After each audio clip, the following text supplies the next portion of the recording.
Hello WhatsApp ব্লাডস্ট্রাইক gamer. তো আমাদের গেমে নতুন আরো একটি গান এসে পড়েছে যার নাম অ্যাসেট 6-8। মূলত এটি হলো একটি শটগান যার মধ্যে দুইটি অ্যামো ফিট করা প্রতিটি শটে একটি করে অ্যামো বের হয় এবং কোনো রকম রিলোড ছাড়াই দুইটি অ্যামো শুট করা যায়।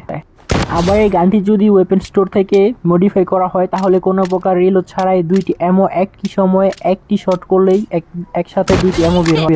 কিন্তু এই সময় ওয়েপনটার যে ড্যামেজ লিমিট রয়েছে তা কিছু সংখ্যক কমে যায় এবং রেঞ্জটাও কমে যায়। যদিও এটি একটি শটগান যা আমরা শর্ট রেঞ্জে এনিমির সাথে ফাইট করার সময় ব্যবহার করে থাকি, তারপরও এর রেঞ্জ খুবই বেশি, যেটা দূর থেকে এনিমিকে হিট করতে পারে। মডিফাই স্টোরে এই ওয়েপনটির একটি হোয়াইট কালার অ্যামো রয়েছে যার ড্যামেজ প্রায় 180-র উপরে, যা দিয়ে শ্যুট করলে প্রায় 100তেই প্রায় এনিমির খেল খতম হয়ে যায় এবং এই অ্যামোটির রেঞ্জও অনেক বেশি। এক কথায় গানটি খুবই দুর্দান্ত। যদিও গানটির নাম অ্যাসেট 6-8, তারপরও এটিকে আমি 2 শটার বলেই ডাকবো। সো গেমার্সরা, আপনারা সকলে ব্লাডস্ট্রাইক সম্পর্কে আরও কিছু আপডেট এবং টিপস পেতে অবশ্যই আমাদের ব্লাডস্ট্রাইক অফিসিয়াল ভিডিও চ্যানেলটিকে সাবস্ক্রাইব করে পাশে থাকবেন। ধন্যবাদ।